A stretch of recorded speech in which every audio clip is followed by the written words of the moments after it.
On s'apprête à débuter le panel ce midi, donc focus sur la transition technologique dans le cadre d'une tournée Le Point sur le Québec manufacturier de Deloitte. Donc, bienvenue à tous. Mon nom est Émilie Satson, je suis directrice générale de développement économique Saint-Laurent et ça nous fait plaisir, grandement plaisir de vous accueillir ce midi. Une première activité sur deux, hein, vous savez que ce midi, c'est le focus sur la transition technologique. On aura une brochette de panélistes fort intéressants qu'on a bien hâte de vous présenter. Peut-être quelques consignes avant de débuter. Vous assurer de bien poser vos questions dans le chat. Donc, on aura des périodes de questions qui vous seront permises. Donc, comme vous êtes tous aujourd'hui participants, mais sans caméra et sans voix, on vous demande si c'est possible d'écrire vos questions dans le chat ou à la limite sur le Q&A. Et en cours de présentation, on pourra revenir là, avec des questions s'il y a lieu. Si jamais il y en a certains d'entre vous qui avaient des problèmes techniques, donc n'hésitez pas à nous écrire à communication au pluriel, @DESTL comme développement économique Saint-Laurent.ca et en ce moment-là, on sera en mesure de vous répondre et de pouvoir corriger la situation. Permettez-moi avant tout de présenter quelques personnes. On souhaite souligner la présence de quelques personnes avec nous aujourd'hui, des gens qui se joignent à nous. On pense à François Giroux de chez Gentech qui est avec nous, Manon Pilon de chez Derme Eco qui est membre du conseil d'administration d'ailleurs de développement économique Saint-Laurent, Éric Giroux de chez TRAF. Bonjour et bienvenue. Claude Dulide de chez NutriGroup, Rémi Roy de chez Canmec, Jean-Sébastien Simard de chez Pfizer. On a aussi M. Topping, je m'excuse, président du conseil d'administration de Inno. Donc, bienvenue à vous tous. On souligne votre participation. On est bien heureux de vous compter parmi nous. Donc, je présente rapidement un peu l'ordre du jour. Donc, un petit mot de bienvenue de ma part. On souhaite tout de suite, par la suite, vous faire la présentation de M. Sirois. On va ensuite parler avec les gens de chez Deloitte, Louis Duhamel et Antoine. Et ensuite, Robin Durand nous présentera le Centre d'expertise industrielle. Et on garde le panel pour la fin, M. Labonté et M. Chandonnet, qui nous aborderont également sur le volet numérique. Donc, tout d'abord, peut-être vous présenter Développement économique Saint-Laurent rapidement. On est un organisme qui offrons des services conseils en développement des entreprises, encourageons l'innovation et favorisons le virage numérique auprès des entreprises manufacturières de Saint-Laurent. Mais également, on a un mandat qui outrepasse notre territoire sur certains de nos services. Rapidement, vous présenter, peut-être juste changer la planche. Désolée. Donc, Saint-Laurent, c'est 4 255 entreprises. On vient tout juste de compléter notre recensement de l'année 2020. Malheureusement, ce sont des entreprises en moins sur l'arrondissement de Saint-Laurent, mais la bonne nouvelle, c'est qu'on a quand même une entreprise manufacturière de plus. Signe que le secteur manufacturier est quand même un peu plus en bonne posture et sûrement que les gens chez Deloitte pourront nous en parler aujourd'hui, mais une entreprise manufacturière de plus que l'an dernier, donc en situation, c'est quand même une bonne nouvelle. 237 filiales étrangères sur l'arrondissement de Saint-Laurent pour un total de 104 000 emplois, mais le secteur manufacturier à Saint-Laurent embauche plus de 31 000 travailleurs. Et notre offre de service à développement économique Saint-Laurent, c'est une offre de service en manufacturier. Donc, si on peut passer à la prochaine. Donc, un service manufacturier avec un service de diagnostic de la chaîne d'approvisionnement, les services en développement durable, des gens qui sont dédiés à vous accompagner dans tout ce qui est économie circulaire, projet d'éco-conception, donc différents projets de développement durable, une équipe en exportation qui outrepasse aussi Saint-Laurent. Donc, on est dans tout l'ouest de l'île et une partie de Montréal également. La mobilité alternative, différentes solutions pour attirer la main-d'œuvre et trouver des alternatives au déplacement. Et notre secteur de manufacturier innovant, qui est vraiment un de nos gros secteurs, mais on aura l'occasion de vous en parler plus tard. Donc, voilà pour une présentation rapide, mais c'est surtout vraiment avec grande joie qu'on accueille aujourd'hui M. Sirois. On vous remercie de votre participation. On est très fiers là, de vous accueillir. Et on sait que vous êtes un monsieur très occupé et un monsieur qui n'a pas eu encore beaucoup l'occasion de vous adresser aux gens en tant qu'innovateur en chef. Donc, on est vraiment fiers de vous avoir. Monsieur Sirois est reconnu mondialement pour son implication dans tout ce qui est l'innovation. Il a travaillé 4 ans à la direction générale de chez Prompt et où il a eu l'occasion de créer différents partenariats d'innovation entre les entreprises, mais aussi avec tout le secteur de la recherche publique et nouveau directeur général du Conseil de l'innovation du Québec. On a bien hâte de vous entendre parler. Sans plus tarder, je vous laisse la parole, M. Sirois. Alors, le Conseil de l'innovation, c'est le Québec se dote d'un conseil pour dynamiser l'innovation des entreprises et de la société québécoise. Dans le secteur manufacturier, c'est tout à fait pertinent. C'est des gens qui sont d'une expérience remarquable, des gens qui sont, entre autres, du domaine manufacturier innovant, du domaine des technologies, du domaine du financement, de la recherche et de l'innovation. Des gens qui vont connecter avec vous pour trouver des meilleures façons de soutenir le développement de nouveaux produits et services, de nouvelles avenues d'affaires pour les entreprises québécoises et pour dynamiser le support de l'écosystème qui est offert aux entreprises. Le constat est alarmant. C'est effrayant de réaliser qu'au Québec, c'est près de 80% des PME québécoises qui tardent à prendre le virage numérique. Les sources sont diverses, le constat reste le même. C'est seulement entre 15, 20, peut-être 25% selon les secteurs où la transformation numérique a eu lieu. Et parmi les entreprises retardataires, la moitié pense que la transformation numérique, ce n'est pas nécessaire. Ça ne va rien donner, ça ne va rien changer. Alors, quand on leur pose la question, pourquoi? Qu'est-ce qui se passe? C'est quoi les défis? Bien là, les raisons sont multiples.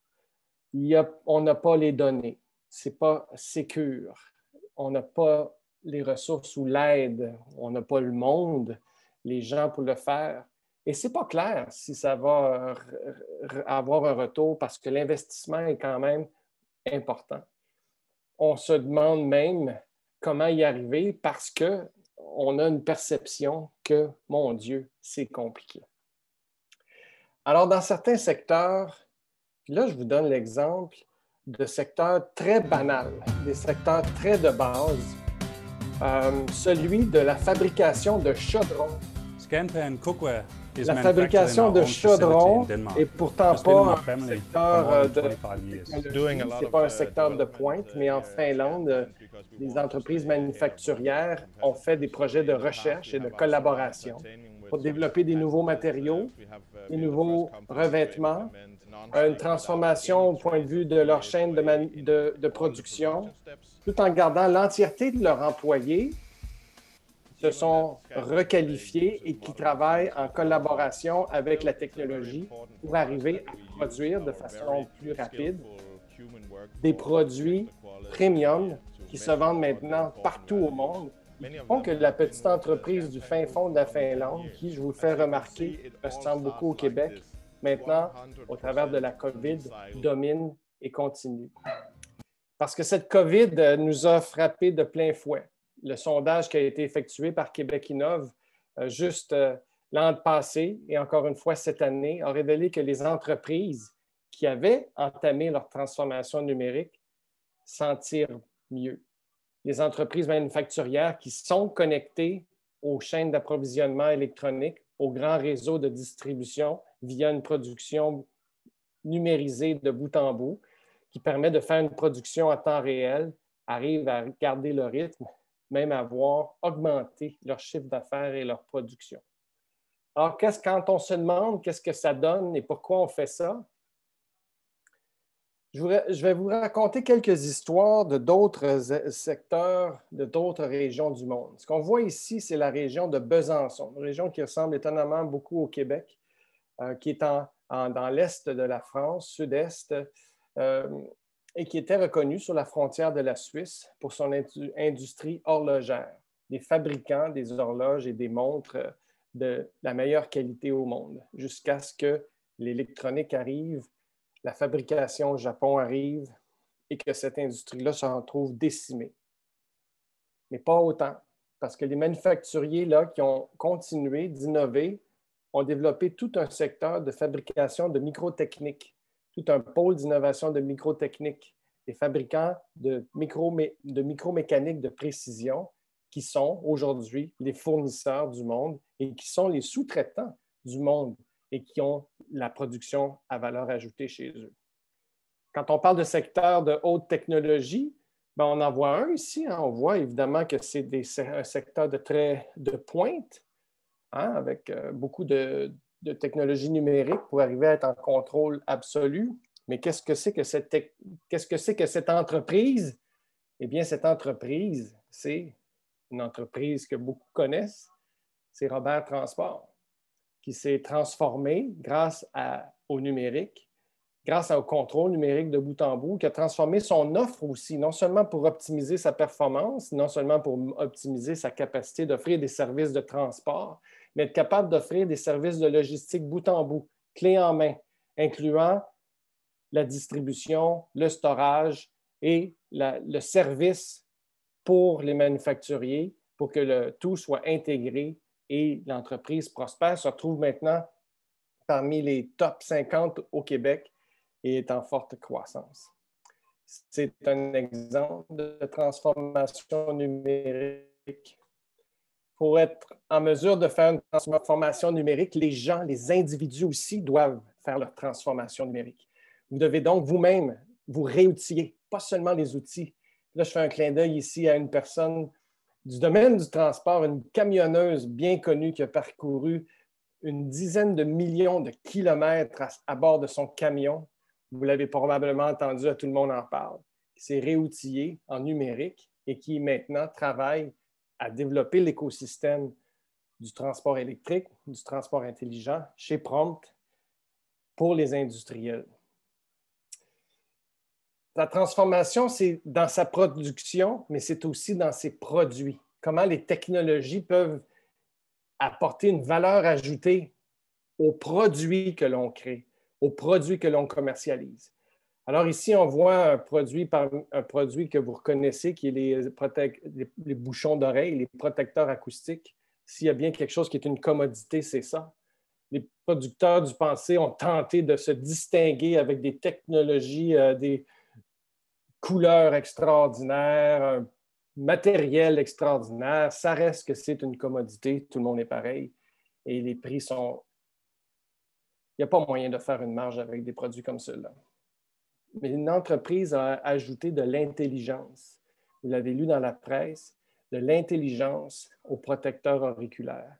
De l'intelligence pour être capable d'entendre les bruits de l'extérieur, ne laisser passer que la parole humaine et bloquer tout le reste. De l'intelligence pour capter l'état de santé des travailleurs et d'appeler à l'aide lorsqu'ils sont en détresse. Une entreprise d'ici, Sonomax, qui s'appelle maintenant Ears, qui l'a fait en collaboration avec les acteurs de recherche et de développement ici. Un exemple extraordinaire de partenariat de recherche et de développement de produits pour qu'un manufacturier tire son épingle du jeu et se propulse en avant. Je vous donne un dernier exemple, un exemple favori de beaucoup de nos enfants et de nous-mêmes. Les biscuits Leclerc. Évidemment, la transformation a été fantastique, mais ils l'ont fait d'une façon audacieuse. Non seulement ils ont développé une façon de capter l'intelligence des employés, le savoir et la connaissance des employés par des outils numériques modernes, une espèce de Facebook, si vous voulez, de la production pour capter le savoir-faire des ouvriers qui bientôt vont prendre leur retraite et qui savent mieux que personne d'autre comment opérer les machines avec leurs caprices et leurs particularités. Ils ont développé un service qui s'appelle POCA. Et POCA, c'est maintenant une entreprise... The world of manufacturing is undergoing a fourth industrial revolution. Today's factory floors are more automated and connected than ever. Despite our progress, most factories still rely on outdated systems and processes. Work instructions are found in long written documents.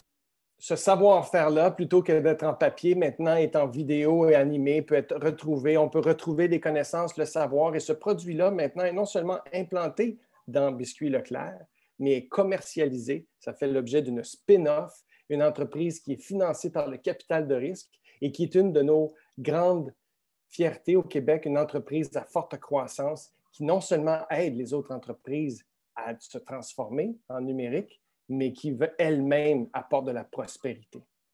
Il restait une question à répondre. Est-ce qu'on peut avoir de l'aide? Au Québec, vous avez ici même dans la conférence beaucoup d'entreprises, d'organismes qui peuvent assister les manufacturiers dans leur transformation numérique.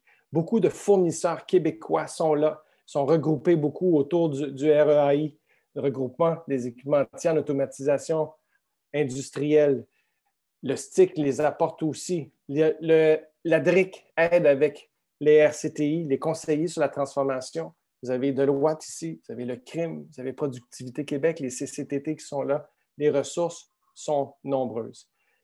En conclusion, je vous dirais, ceux qui se posent la question, est-ce qu'on devrait se lancer? C'est compliqué, les chances de réussite sont basses. Peut-être qu'on devrait juste laisser faire. Mais moi, je vous amènerais une analogie. C'est comme si on se disait dans une partie de hockey, ça vaut-tu la peine d'essayer de tirer au but?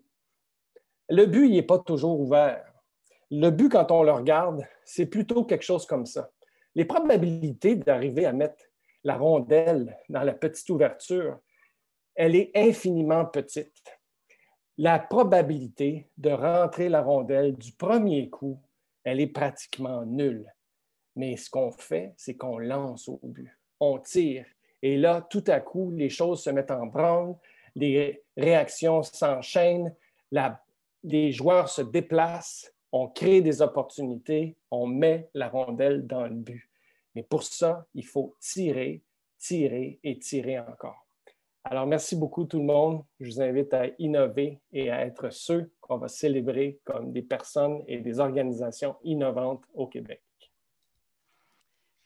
Quelle belle présentation. Ça nous met vraiment la table pour le reste de notre présentation, M. Sirois. Mais effectivement, je retiens, hein, c'est une mise à jour au niveau du virage numérique, les entreprises, mise à jour de nos compétences nous-mêmes comme individus. Vraiment, les entreprises ont tout avantage vraiment à faire un virage des plus rapides, hein, si on Tu as veut. tout à fait raison. Et heureusement, au Québec, il y a beaucoup de ressources. On parlait d'Investissement Québec, le CRIC. On parle du CRIM qui va être présent avec nous tout à l'heure. Il y a les centres collégiaux qui sont là avec beaucoup d'expertise. Donc, c'est sûr qu'on peut appuyer le bouton à l'aide si on est craintif, mais il ne faut pas peser le bouton panique. Effectivement, vous avez bien raison. Puis on aura aussi l'occasion là, de vous présenter notre centre d'expertise industrielle qui est là pour accompagner les entreprises. C'est extraordinaire. Aujourd'hui, vous nous accueillez et vous êtes ceux qui êtes capables d'aider à cette transformation-là. Puis cette expertise-là, elle est mal connue. Puis c'est pour ça qu'on est dans des séminaires comme celui d'aujourd'hui. Merci beaucoup. Je ne sais pas si au niveau du chat, si on peut permettre peut-être une question rapide pour M. Sirois pendant qu'on a sa présence avec nous. Samuel, est-ce qu'il y a une question qui a peut-être été plus... Oui, effectivement, il y a une question. Luc, on sait qu'on a un certain retard au Canada par rapport à l'automatisation des procédés. Est-ce que tu peux nous citer, à ton sens, l'argument principal pour ce retard, qui justifie ce retard? Encore une fois, les sondages nous apprennent un peu, nous aident un peu à démystifier le pourquoi et le comment. J'ai cité un peu en boutade ces exemples-là, mais le groupe de travail de la FCCQ indique que les principaux freins à l'investissement en technologie numérique sont la perception de complexité. Hein? C'est comme une appréhension, une forme de confusion, la boutade et la farce que je faisais en disant c'est compliqué. C'est vraiment la raison numéro un. On a aussi vraiment, il y a une incertitude autour du retour sur l'investissement puis la période de recouvrement. C'est des investissements majeurs upfront. C'est des coûts qui sont assez importants. C'est parfois difficile à financer. Ça l'est de moins en moins grâce à des programmes comme Innovation, Productivité, d'Investissement à Québec. Mais ça reste que c'est un risque qui est perçu à ce côté-là. Ça, c'est la deuxième raison. Le manque de main-d'œuvre, puis la compétence des employés, bien, elle est vraiment là. Puis quand on parle, moi-même, quand je parle à des manufacturiers, leurs employés ne sont pas outillés pour absorber ces changements-là. Et puis, c'est extrêmement difficile de trouver des gens qui voudront venir travailler dans notre poulailler, dans notre ébénisterie, dans notre compagnie de livraison pour être capable de faire cette transformation-là. Le dernier, puis là, on en parlait, puis c'est pour ça ici que d'être accueilli par le Centre d'expertise industrielle de Montréal, c'est la perception qu'il y a un manque d'accompagnement ou de personnes qualifiées pour aider. Il y a comme une méconnaissance des partenaires d'accompagnement. Et puis ça, c'est la dernière raison là, qu'on a évoquée. Merci. Merci. Des réponses tout à fait aussi pertinentes. Donc, merci beaucoup, M. Sirois. On espère qu'on aura l'occasion de pouvoir peut-être tantôt vous reposer quelques questions à la fin de la présentation. Merci. Voilà maintenant le temps de vous présenter M. Louis Duhamel et M. Antoine Audy-Julien, nos deux prochains conférenciers. C'est un tandem, un duo qu'on connaît bien là, pour avoir participé à différentes activités. Ils sont bien connus là, de la communauté d'affaires. Ce sont des spécialistes en retraite stratégique. On les a aussi vus là, dans des tournées, surtout l'industrie, le point sur le Québec manufacturier là, avec Deloitte. Donc, on les connaît déjà bien et sont connus de l'écosystème du manufacturier innovant. Donc, je vous laisse tout de suite la parole, messieurs, pour votre présentation. Merci beaucoup, Lisa. Très apprécié. Je veux remercier aussi Luc Sirois qui nous a fait, ma foi, réaliser quelque chose de fondamental. C'est que la transition numérique, elle est pour toutes les entreprises, dans tous les secteurs économiques et ce n'est pas seulement pour le secteur des entreprises technologiques en tant que telles, les entreprises de l'agroalimentaire, toutes les entreprises et que ça s'applique partout. Alors, on a vu les exemples étaient probants. Alors, c'était très parlant et je pense que c'est quelque chose, des fois on pense que c'est pour le voisin, c'est pour une autre entreprise, mais c'est pour nous aussi. Alors, merci encore une fois à Développement économique Saint-Laurent et son tout nouveau CEI, ma foi, qu'on a bien hâte de découvrir tout à l'heure. Merci aux autres panélistes qui sont là, notamment du CRIM, de l'INO. Merci à vous tous. Vous êtes là très nombreux aujourd'hui avec le bel écosystème d'affaires du Québec dont Luc a parlé tout à l'heure. Il n'y a pas d'excuse pour ne pas agir parce que les entreprises ne sont pas seules et la preuve avec les gens qui sont dans la salle et les belles entreprises manufacturières qui sont là aujourd'hui aussi. Nous, vous savez, on prêche la bonne parole depuis assez longtemps, donc avec la tournée Le Point sur le Québec manufacturier qui est à sa 6e édition. L'édition actuelle qui est en cours, elle s'appelle l'ère des transitions.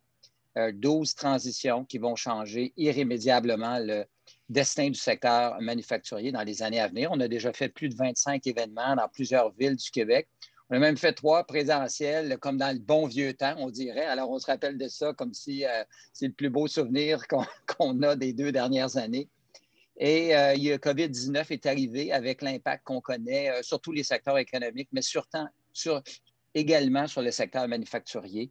Et d'ailleurs, notre contenu, on l'a changé presque du tout au tout, puisque tout avait été covidisé dans notre présentation.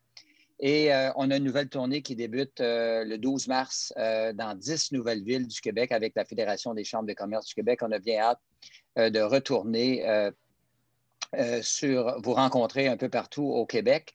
Et pour voir la présentation de l'ère des transitions, bien, il faudra vous inscrire à une des présentations à partir du 12.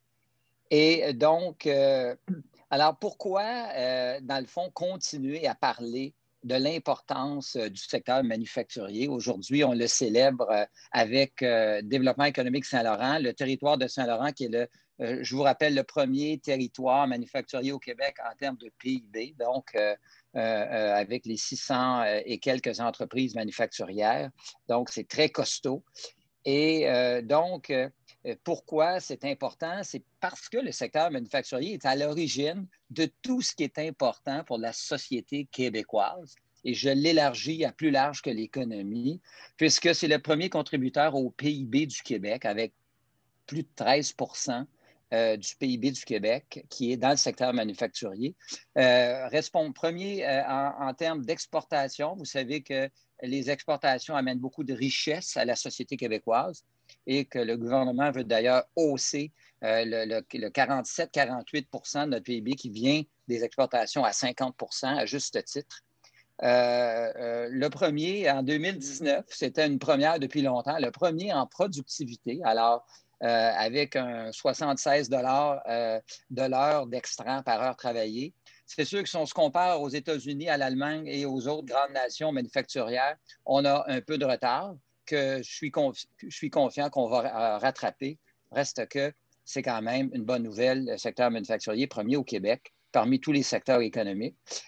Au niveau des salaires aussi, qui est une autre quête gouvernementale de vouloir hausser les salaires, avoir des emplois payants avec finalement 13 du salaire manufacturier moyen plus élevé que les services. Et finalement, notre quête d'aujourd'hui, l'innovation, premier contributeur à l'innovation avec 1 $ sur 2 qui est dépensé en innovation dans le secteur manufacturier. Alors, voilà pour le petit topo. Alors, ça donne un sens à ce qu'on va discuter aujourd'hui, comme quoi on ne se dérange pas pour rien. Et je laisse maintenant mon cher collègue Antoine Audy-Julien, avec qui j'ai fait la tournée l'ère des transitions jusqu'à présent, et on va continuer sur la route ensemble, puisqu'on s'adonne bien, n'est-ce pas, Antoine? Et je te laisse nous parler des acteurs qui rendent tout ça possible. Oui, merci Louis. Justement, au niveau des partenaires, donc à la diapositive suivante, on sait que dans nos commanditaires principaux, Desjardins, Fonds de solidarité FTQ, vous les avez vus un petit peu plus tôt apparaître à l'écran, justement. Norda Stello, Investissement Québec-Cric. À noter que justement, Norda et Investissement Québec-Cric vont être, entre autres, présents la semaine prochaine. Desjardins, Fonds de solidarité également. Prompt qui va être aussi présent. Crème et Inno qui sont avec nous aujourd'hui, qui vont avoir une présentation très intéressante pour nous plus tard dans la journée. Donc, on ne volera pas leur punch. Et également le reste de nos commanditaires qui sont également avec nous depuis les tout débuts de la tournée. Pour la prochaine diapositive, maintenant, en fait, cet événement-ci auquel on participe aujourd'hui est dans le cadre d'une plus grande tournée. Louis en a fait référence, la tournée L'ère des transitions qu'on a dû adapter au temps de la COVID-19. Cette présentation-là présentait en fait 12 transitions qui sont en voie de changer le monde, autant économiquement que socialement parlant, en ce qui concerne le secteur manufacturier, entre autres. Et on a identifié, en fait, 12 transitions, 6 transitions préoccupantes, 6 transitions qui étaient plus de nature habilitante. Les 6 transitions qui sont préoccupantes, naturellement, indépendamment comment on les voit, elles peuvent être autant menaçantes qu'elles peuvent être une belle opportunité si on réussit à les saisir de la bonne façon. Et c'est le meilleur exemple, c'est la transition technologique qu'on va parler justement aujourd'hui. La transition technologique, qui est une menace si on ne s'y attaque pas, mais qui est une grande opportunité si on le fait. Et le meilleur exemple de ça, c'est une entreprise comme Poca, justement, auquel M. Sirois faisait référence un petit peu plus tôt. Eux, ils l'ont pas vu comme une menace, au contraire, ils l'ont vu comme une opportunité, la transition technologique. On voit également un lien direct avec plusieurs autres transitions qui en parlent de la transition financière. C'est une transition qu'on va justement aborder dans 2 semaines au deuxième événement de cette série-là. On a 2 événements, un aujourd'hui, un le 25. Simplement pour ceux justement qui étaient intéressés à s'y inscrire. Ces 2 événements différents. Celui du 25 va faire état de la transition technologique, mais dans un contexte financier. Donc, ces 2 événements distincts, c'est pas la même chose. Vous allez pouvoir aller aux 2 événements, vous n'aurez pas les mêmes contenus. Donc, justement, la transition financière qui touche directement à la transition technologique, c'est impossible d'investir et d'aller pleinement profiter de la transition technologique si on n'a pas une transition de notre façon de voir les choses, de notre façon d'investir et également au niveau de la contrepartie, les institutions financières, les sociétés d'investissement qui eux aussi doivent réaliser cette transition technologique-là et la transition finance 4.0. Maintenant, les transitions préoccupantes à la prochaine diapositive, c'est la même chose. Sans les passer chacune une après l'autre, naturellement, c'est pas l'objectif de la rencontre d'aujourd'hui. on voit qu'il y a aussi un lien direct entre certaines de ces transitions-là et la transition technologique. Le meilleur exemple, la transition expérientielle, qui est toute la notion de servicification de l'industrie manufacturière. Cette servicification-là de transformer le produit en une finalité et le transformer plutôt en expérience client. Ben, c'est la seule façon de faire ça, c'est d'utiliser la technologie, de digitaliser notre production, de transformer nos façons de faire. La transition écosystémique, c'est pareil. L'idée de dire qu'on a un écosystème très fort, un contingent de fournisseurs 4.0 exceptionnel au Québec, il faut en faire usage pour réussir à relever la transition technologique. Un autre exemple, la transition circulaire, on a justement Soleno qui est avec nous dans la salle virtuelle du moins, une entreprise qui a réussi à faire usage de la technologie et de beaucoup d'innovation pour réussir à créer un modèle d'affaires qui est unique en son genre, qui est extrêmement concurrentiel sur les marchés. Donc, sans plus tarder, justement, on parle de transition technologique, mais Louis, si tu pouvais nous entretenir sur c'est quoi la transition technologique concrètement et surtout, qu'est-ce qui s'en vient dans le reste de la conférence? Oui, je dirais dans un premier temps, Antoine, que la transition technologique, c'est la mère de toutes les transitions, si je peux m'exprimer ainsi. Alors, elle est plutôt importante puisque par rapport aux objectifs économiques pour le Québec, la productivité est au cœur de nos priorités puisque la productivité, c'est comme nation aussi. On est plus compétitif dans une entreprise par rapport à ses concurrents, mais on l'est aussi comme économie et il faut absolument hausser rapidement la productivité des entreprises. Et c'est par la technologie, ce qu'on appelle souvent la productivité du capital, qu'on va le faire. Et la transition technologique va nous faire des pas de géant. L'innovation, puisque la transition, quand on parle de transition technologique, on parle d'innovation. On parle d'innovation des procédés, on parle de l'innovation de produits aussi. On parle de la compétitivité des entreprises, puisque la compétitivité, elle vient de la vitesse d'exécution. La transition technologique numérique va permettre aux entreprises de prendre des décisions à l'aide de systèmes cyberphysiques qui sont optimales et donc, on peut être beaucoup plus rapide. On entend souvent que l'avenir n'est pas nécessairement au plus gros, mais au plus rapide. Alors, c'est sûr que la transition technologique, les entreprises qui vont la maîtriser mieux que leurs concurrents vont faire des gains très, très, très appréciable. Maintenant, Luc l'a mentionné tout à l'heure, on a un écosystème de services extraordinaires au Québec. Notre intervention aujourd'hui, dans le cadre du nouveau CEI de Montréal, de développement économique Saint-Laurent, en fait foi. On a eu cette semaine l'annonce aussi d'ouverture d'un autre CEI à Drummondville. Il y en a un à Longueuil aussi, il y en a un à Québec. Alors, parmi beaucoup d'autres joueurs privés, on a beaucoup d'équipementiers, d'intégrateurs qui sont avec nous aujourd'hui, qui font un travail formidable. Donc, ce que j'appelle l'écosystème 4.0 au Québec est là pour répondre aux besoins des entreprises. Et l'Investissement Québec aussi, avec le CRIC, on va les entendre le 25 dans la deuxième partie de cet événement par rapport aux nouvelles initiatives financières, mais aussi technologiques. Et bien sûr, le secteur financier qui est incontournable, le capital d'investissement avec des joueurs comme le Fonds de solidarité et d'autres, Desjardins également aussi, secteur bancaire, mais aussi capital de développement et Prump au niveau subventionnaire. Et encore une fois, il n'y a pas vraiment de raison de ne pas emboîter le pas parce que c'est possible de faire du sens avec les finances. On sait que, Luc l'a dit tout à l'heure, on a un peu de difficulté à faire du sens avec le business case, comme on dit. Reste qu'il faut chercher de l'aide pour faire du sens avec l'équation financière, puisque attendre n'est pas la bonne chose. Beaucoup d'entreprises ont déjà bougé, même sans avoir toute l'équation, puisqu'ils ont bien compris que dans 5 ans, ils ne seraient peut-être plus là. Alors, il ne faut pas trop attendre d'avoir le business case parfait, comme on dit. Alors, cela étant dit, on va rentrer dans le vif du sujet avec les prochaines conférences. Et on voulait juste mettre la table, Antoine et moi. Quelque chose à ajouter, Antoine, de ton côté? Je dirais seulement que, comme on le sait, la crise est la mère de toutes les inventions. Il y a plusieurs dans la salle qui peuvent se demander, c'est-tu le moment de faire ça, cette transition technologique-là, avec la crise qu'on vit qui se rallonge? c'est le meilleur moment. Il n'y a pas de meilleur moment qu'aujourd'hui. Puis on sait que ça amène des défis supplémentaires, mais ça amène des belles opportunités. Il faut prendre l'occasion. C'est une occasion à saisir. On aurait pu le dire mieux, Antoine. Alors, de retour à Lisa. Merci de votre écoute. Merci à vous, messieurs, vraiment très, très pertinent. Puis effectivement, c'est là ou jamais. Puis je pense que le contexte se prête effectivement là, pour certaines entreprises, c'est peut-être le temps ou jamais, comme vous le dites. Peut-être j'enchaînerai immédiatement avec une mesure d'aide. En fait, vous en avez fait référence, M. Duhamel, donc un centre d'expertise industrielle qui est en place pour vous, les entrepreneurs à Montréal.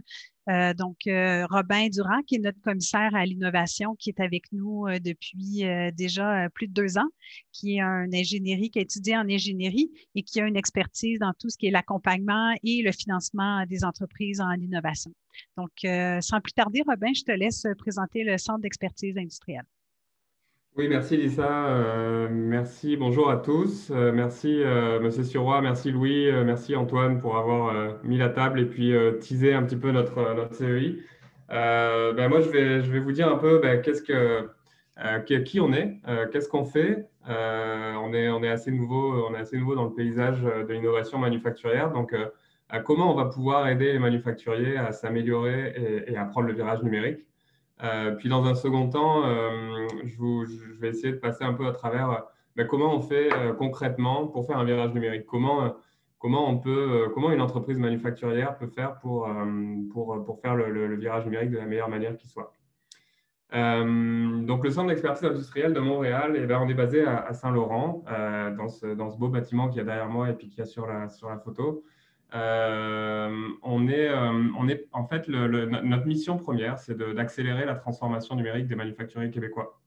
On est parti du constat, effectivement, et puis M. Sirois l'a un petit peu évoqué, il y a beaucoup de ressources qui sont disponibles dans l'écosystème de l'innovation au Québec. Il y a énormément de ressources d'une très grande qualité, avec beaucoup d'expertise qui sont disponibles pour aider les entreprises, les CCTT, les organismes de développement économique, les centres de recherche privés, publics, Investissement Québec, le CRIC, le REAI, il y a beaucoup d'acteurs, mais il y a une certaine difficulté pour les PME, pour les entreprises, à s'y retrouver au sein de cet écosystème et à savoir à qui s'adresser et à savoir comment travailler avec ces organismes. Donc nous, on est parti de ce constat-là et puis on s'est dit qu'on voulait jouer ce rôle de plateforme, de point de convergence, de carrefour d'expertise. Donc, de vraiment mettre à disposition ces expertises auprès des entreprises manufacturières sans chercher à se substituer à ces expertises et à refaire des choses qui existent déjà, mais à vraiment chercher à utiliser ce qui est disponible aujourd'hui au Québec. Au CEI, le projet est porté par Développement économique Saint-Laurent. Donc, on a cette culture du développement économique, on a cette proximité avec les manufacturiers. Donc, on peut jouer ce rôle de première ligne pour aider les entreprises manufacturières à s'orienter dans cet environnement. Et à identifier des solutions concrètes à leurs enjeux. Et puis, on a une expertise à l'interne également au CEI, une expertise vraiment en virage numérique. Donc, on est capable de faire un accompagnement vraiment personnalisé auprès des entreprises. On a une équipe d'ingénieurs à l'interne qui sont vraiment, qui ont une expertise en virage numérique. Et puis, pour finir, notre grande force, je dirais, c'est qu'on est capable de faire cet accompagnement avec une certaine neutralité, avec une certaine objectivité. On n'est pas là pour vendre des solutions ou des technologies. Notre seule mission, elle est vraiment dans l'accompagnement des entreprises manufacturières, à les aider à faire le virage. Alors, comment on fait ça? On travaille principalement sur 3 axes d'intervention. Et puis c'est un petit peu les choses qui ont été évoquées comme freins au virage numérique. Là. Donc, on va voir qu'on retrouve un peu des choses qui ont été dites précédemment. Les 3 axes d'intervention sur lesquels on travaille, donc c'est le premier axe, ça va être l'adoption des technologies 4.0. Ou des technologies numériques. Donc, faire en sorte que ces technologies-là soient utilisées par les entreprises manufacturières, soient adoptées, et puis que les entreprises puissent en tirer réellement bénéfice. Donc, dans ce sens, on offre aux entreprises manufacturières, comme je disais, de l'accompagnement personnalisé au virage numérique. Donc, on est capable d'apporter une expertise dans le virage numérique à chacune des étapes pour guider les entreprises à travers de ce processus. Et puis d'utiliser à la fois notre expertise à l'interne, mais également de référer ces entreprises, ces PME, au sein de l'écosystème qui est capable d'apporter une expertise externe à ces entreprises-là. Donc de l'accompagnement au virage numérique. Et puis, dans notre CEI, dans les locaux du CEI, on a un espace de vitrine technologique où on a des équipements numériques, des équipements 4.0, des équipements pour le manufacturier innovant, où on va pouvoir venir faire des démonstrations sur ces équipements-là et puis montrer aux manufacturiers de manière vraiment concrète comment ça fonctionne, c'est quoi ces technologies-là, comment ça fonctionne et puis qu'est-ce que ça peut leur apporter, c'est quoi les bénéfices qui peuvent être tirés de ces technologies-là. Donc, c'est vraiment un lieu expérientiel où les entreprises vont pouvoir venir puis tester ces technologies-là. Donc, ça, c'est pour ce qui est de l'adoption des technologies 4.0. Le deuxième axe d'intervention, il se situe au niveau des compétences. Comme l'a dit M. Sirois, il y a des gaps qui existent entre les compétences qui sont disponibles puis les besoins des entreprises. Donc, nous, on veut vraiment travailler à ce niveau-là, sur la formation de la main-d'œuvre. Et puis, on parle de la main-d'œuvre actuelle. Donc, c'est vraiment les employés d'usine, les employés qui travaillent dans les entreprises, les aider à monter en compétences, mais aussi la formation de la main-d'œuvre future, donc les étudiants. Donc, on est en train de développer une offre de formation qui va être disponible pour les employés d'entreprise. Et donc, on travaille avec des partenaires en éducation qui vont pouvoir mettre à disposition de la formation pour accompagner la montée en compétences des employés dans les entreprises. Et puis, on travaille aussi sur différents projets avec d'autres organismes en éducation, des cégeps, des commissions scolaires, des universités, pour mettre en place des projets en lien entre l'éducation et puis le monde industriel. Et puis, on va chercher aussi notamment à utiliser les équipements, l'infrastructure de la vitrine technologique pour avoir des projets qu'on pourrait mettre en place dans la vitrine technologique et puis soit des stages, accueillir des stagiaires universitaires ou de cégep, avoir des projets qui seraient mis en place dans cette vitrine technologique-là. Et puis, pourquoi pas aussi offrir de la formation avec les équipements qu'on a dans la vitrine technologique. On pourrait, par exemple, imaginer avoir un bras robotisé dans la vitrine technologique et puis venir former des employés sur cette technologie-là, former à la programmation de cet équipement spécifique. Et puis, le dernier axe, il se situe au niveau de l'innovation manufacturière au sens large, de vraiment stimuler l'innovation manufacturière. Et puis, à ce niveau-là, on offre dans notre CEI des espaces pour des bureaux, en fait, pour des jeunes entreprises technologiques qui offrent des solutions 4.0. Donc, des jeunes entreprises qui ont des solutions à proposer aux manufacturiers pour qu'ils fassent le virage numérique. Donc, on a des bureaux à louer avec des conditions d'accessibilité flexibles, donc des baux et des loyers flexibles. Donc, on va vraiment aller chercher des jeunes entreprises qui ont un produit ou un service à vendre en lien avec le 4.0. Et puis, l'idée, c'est un petit peu on se voit un peu comme l'après-incubation, c'est-à-dire que les entreprises restent en général 1 an ou 2 ans dans des programmes d'incubation. Nous, on veut les récupérer à la sortie de ces incubateurs-là et puis leur proposer des espaces et puis leur proposer de conserver un peu ce lien avec cet écosystème innovant, cet écosystème du manufacturier innovant. Et puis, ces entreprises-là vont aussi pouvoir bénéficier de l'infrastructure du CEI, notamment la vitrine technologique, encore une fois. Donc, elles vont pouvoir exposer leurs solutions dans la vitrine technologique, puis éventuellement aussi tester l'intégration de leur technologie avec d'autres technologies qui seraient disponibles dans la vitrine technologique. Donc, il y a vraiment aussi cet aspect intégration et expérimentation qui peut être intéressant. Donc, c'était un peu la présentation rapide de ce qu'on fait, de ce qu'on est. Maintenant que vous connaissez un peu mieux qui on est, concrètement, comment on s'y prend pour faire un virage numérique? Alors, on se pose la question depuis un moment et puis on n'est pas les seuls à se poser cette question. On a travaillé notamment là-dessus beaucoup avec Michel Rioux, un professeur de l'école de technologie supérieure qui enseigne et qui fait de la recherche sur tout ce qui a trait à l'optimisation, l'analyse de données, la maintenance, la fiabilité, l'innovation. Et on s'est posé la question de comment faire comment on fait un virage numérique là. Donc, on a regardé les travaux qui ont été faits à ce niveau-là et puis on a beaucoup brainstormé, beaucoup réfléchi. Et finalement, on en arrive à la question. En fait, on se rend compte que la question, ce n'est pas vraiment comment faire un virage numérique, c'est les questions que doivent se poser les entreprises manufacturières, c'est plutôt pourquoi faire un virage numérique. En fait, l'idée derrière ça, c'est de se poser la question de c'est quoi les choses qui vont être à améliorer, c'est quoi les problèmes, c'est quoi les goulots d'étranglement, c'est quoi les choses qu'on va pouvoir améliorer, donc c'est quoi les problèmes qu'on va pouvoir transformer en opportunités d'amélioration. Donc, c'est une approche qui est assez similaire à l'approche qui est utilisée en amélioration continue, par exemple.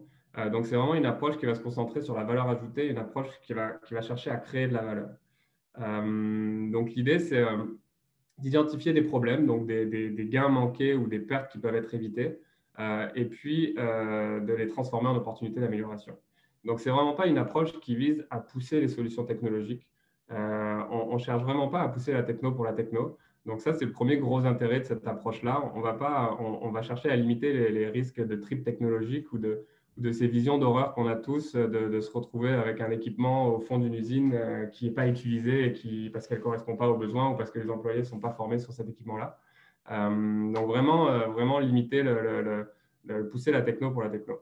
Le deuxième gros intérêt de cette approche-là, c'est qu'il se situe au niveau de la gestion du changement, parce qu'en comprenant mieux pourquoi on fait ces projets-là, les raisons concrètes, la raison d'être de ces projets-là, pourquoi ces projets sont implantés, eh bien, on facilite grandement l'acceptation de ces projets par les employés, parce que voilà, on arrive vraiment mieux à faire comprendre la raison d'être de ces projets-là. Donc, une approche vraiment qui se concentre sur identifier des opportunités d'amélioration. Bon, comment on fait maintenant pour chercher les problèmes, chercher des opportunités d'amélioration? Comment on fait pour aller creuser dans l'entreprise pour trouver ces opportunités? Nous, on en est revenu aux fondamentaux que sont le Value Proposition Design et Business Model Canvas. Donc, l'idée, c'est vraiment de se poser la question, quels sont les goulots de la croissance? Où est-ce que ça bloque dans le modèle d'affaires?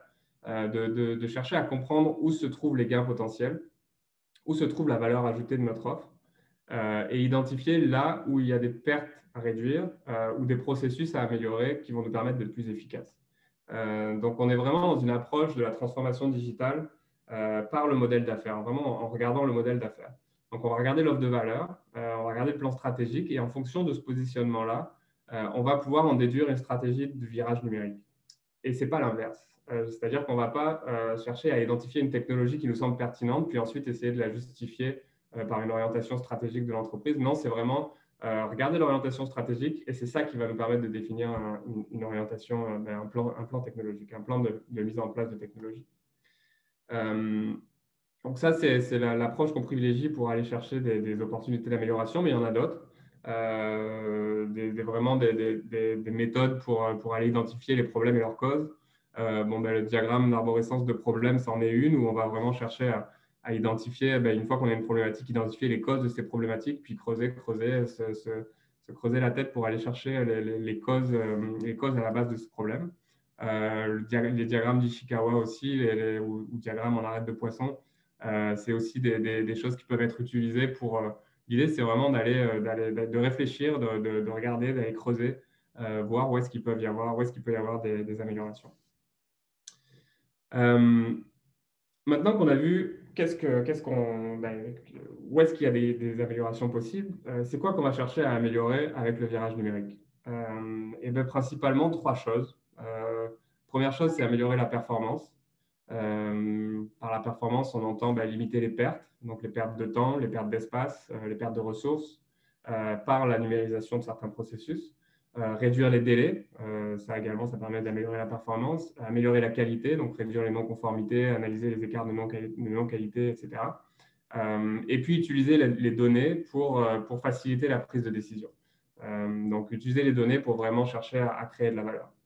La deuxième chose qu'on peut chercher à améliorer, c'est notre réponse au marché.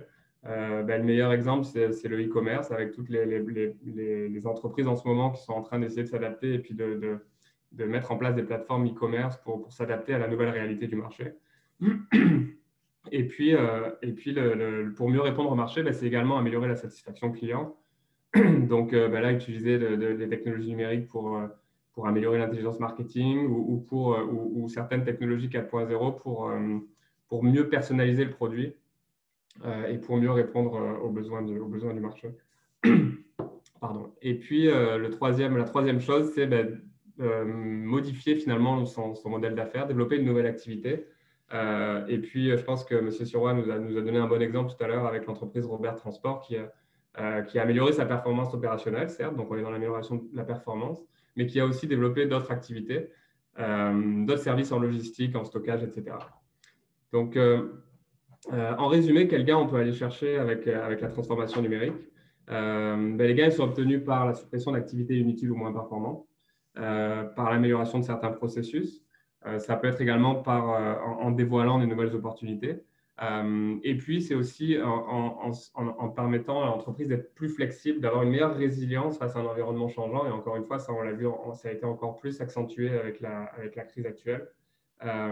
Et puis, pour faire suite à ce que disait Louis tout à l'heure, moi, je crois que c'est ni le plus gros, ni le plus rapide qui va survivre. En fait, c'est le plus adapté, tout simplement. Donc ça permet aussi ça, le virage numérique, ça permet d'être le mieux adapté pour survivre et pour s'adapter à un environnement qui est constamment en train de changer. Donc maintenant qu'on a identifié les opportunités d'amélioration et les processus de l'entreprise qui peuvent être améliorés, comment on fait pour se lancer dans le virage numérique? Comment on va découper le processus de transition numérique en différentes étapes qui vont avoir un impact tangible sur les opérations de l'entreprise? Il y a beaucoup de gens qui se sont posé cette question. On n'est pas les premiers, donc on s'est inspiré de pas mal de modèles qui existaient, que ce soit en Europe, aux États-Unis, en Asie, etc., qui vont permettre vraiment de structurer cette démarche-là. Donc nous, on a structuré notre démarche en cinq grandes étapes. La première étant une étape de préparation, où on va chercher à se sensibiliser au virage numérique, à acquérir des connaissances dans ce domaine-là, à voir aussi de quelle technologie on parle, puis c'est quoi les enjeux qui sont derrière le virage numérique. Ensuite vient une étape d'analyse dans laquelle on va chercher à évaluer sa maturité numérique. Est-ce qu'on peut avoir la deuxième étape, s'il vous plaît? Voilà, où on va évaluer la maturité numérique de l'entreprise. On va essayer de regarder où est-ce qu'on se situe dans le virage numérique en termes de maturité, puis où est-ce qu'on se situe aussi par rapport à d'autres entreprises concurrentes ou sur un domaine ou sur un lieu géographique. Ensuite, une étape de développement, de création, où là, on va vraiment chercher à voir quel projet on va mettre en place, développer un plan d'action, un plan d'intervention séquentiel, et puis de prioriser aussi les projets, ça va être quoi la séquence de projets qu'on va mettre en place. Ensuite, une phase plus d'évaluation où on va regarder un peu ça va prendre quoi comme investissement, ça va être quoi le retour sur investissement que ça va permettre d'obtenir en combien d'années. Donc le montage financier, et puis d'évaluer aussi les aides qui sont disponibles et qui vont pouvoir être utilisées comme levier dans ces projets-là, comme levier financier dans ces projets. Et puis enfin la dernière étape donc d'implantation, donc mise en œuvre du projet, et puis point important, l'adoption aussi, avec toute la gestion du changement que ça implique dans l'entreprise, et puis la question de la formation, donc accompagner les compétences de la main-d'œuvre, qui va être primordial aussi dans la phase d'implantation. Et puis la bonne nouvelle, c'est que le CEI Montréal, on essaye d'accompagner à chacune de ces étapes-là, donc sans passer à travers toute notre offre de services, mais voilà, on est vraiment à chacune de ces étapes-là, et puis soit avec notre expertise interne, soit en faisant appel à l'expertise qui existe dans l'écosystème, on va pouvoir aiguiller les entreprises et puis les aider à chacune de ces étapes. Et puis, point important, c'est pas parce qu'une entreprise se situe dans l'étape d'implantation, par exemple, qu'on ne va pas l'aider là. On peut prendre aussi les entreprises à chacune de ces étapes-là. Et puis, pour finir, je voulais vous parler un petit peu concrètement, là, qu'est-ce qu'on fait au CEI là, et puis on a un bon exemple d'un atelier qu'on a réalisé il y a quelques semaines, en décembre dernier, dans les locaux du CEI avec plusieurs entreprises manufacturières. Un atelier où on a en fait une activité où on a cherché à identifier des axes d'amélioration. Donc, on en revient à chercher à identifier des problèmes. C'est quoi les choses qui pourraient être améliorées, et où on a utilisé les outils et la démarche que j'ai décrits précédemment pour réfléchir à une ébauche de plan numérique et faire émerger des projets qui vont être ensuite priorisés par l'entreprise. Donc, c'est un atelier qu'on a développé encore avec Michel Rioux de l'ETS. Et puis, on a eu beaucoup de fun à le faire. Là, c'était assez cool, puis surtout très ludique. Là, on a essayé de garder ça très ludique. Donc, en fait, c'était un atelier d'une demi-journée où, dans la première partie, on a vraiment utilisé le business model Canva et le value proposition design pour faire un état des lieux, regarder l'ADN de l'entreprise, faire un état des lieux de l'entreprise. Et puis, dans une deuxième partie, chercher à ébaucher une feuille de route 4.0. Et pour ça, on a développé un outil assez original, un truc qu'on a développé à l'interne, où on utilise cette espèce d'échiquier, cette espèce de matrice, avec sur le haut du tableau le niveau de maturité de l'entreprise dans la transition numérique, donc avec le niveau 0 qui serait un niveau pas numérisé du tout, et puis niveau 5 qui correspond à la prévisibilité. En vérité, il y a dans les modèles qui existent, il y a un 6e niveau là, qui est l'adaptabilité. Et puis à gauche, les différents types d'innovations qui sont issus des 10 types d'innovations qui sont communément acceptés en gestion de l'innovation. Donc nous, on en a choisi 4, relations clients, logistique, innovation procédé, innovation produit. Et puis sur cette matrice, on va venir chercher à placer des petites cartes de technologie qu'on a développées, avec donc une carte correspond à une technologie. Les cartes oranges, c'est celles qui permettent d'améliorer les gains, et puis les cartes bleues, c'est celles qui permettent de réduire les pertes. Et puis, en fonction de leur niveau de maturité de ces technologies, le niveau de maturité qui est requis pour ces technologies-là, et on va venir les placer comme ça sur cette map, sur cette matrice. Et puis, ça nous permet de faire un état des lieux de la situation de l'entreprise à un temps T, et puis surtout de dessiner concrètement, de faire un mapping, un plan de match pour le virage numérique. Donc, de mettre les cartes de technologie là où on voudrait, avoir des projets dans l'entreprise. Donc, ça permet d'avoir une bonne idée, une bonne représentation de manière assez ludique d'un plan de match 4.0. Et puis, donc ça, c'était quelque chose qu'on a réalisé en présence au CEI. À l'époque, on avait encore le droit de le faire. On a développé une version numérique, donc quelque chose qu'on va pouvoir donner en ligne. Et puis, la prochaine édition de cet atelier va avoir lieu le 10 mars prochain, et puis on va probablement en faire d'autres par la suite. Donc, encore un atelier pratique où on va vraiment chercher à identifier des axes d'amélioration, chercher où est le problème. C'est un peu le titre de l'atelier, la manufacturier 4.0, c'est quoi le problème? L'objectif va vraiment être d'aller identifier des opportunités d'amélioration, donc d'aller voir où est-ce qu'il y a des choses qui pourraient être améliorées. Et ensuite, définir une démarche de virage numérique pour s'améliorer. Donc, je vous invite à vous inscrire si vous êtes intéressé. Là, on va vous faire parvenir toutes les informations pour ce prochain atelier-là. Et puis, de toute façon, on vous tiendra au courant sur tous nos médias. Voilà, ça a fait le tour pour moi. Un gros merci, Robin, pour la présentation. Donc, on voit qu'il y a des mesures d'aide. On parlait tantôt d'accompagnement. En voilà une preuve ou un exemple concret là, de ce qu'on peut faire pour accompagner les entreprises. Donc, on ne vous laisse pas seul à vous-même. Il y a différentes pistes de solutions pour vous accompagner.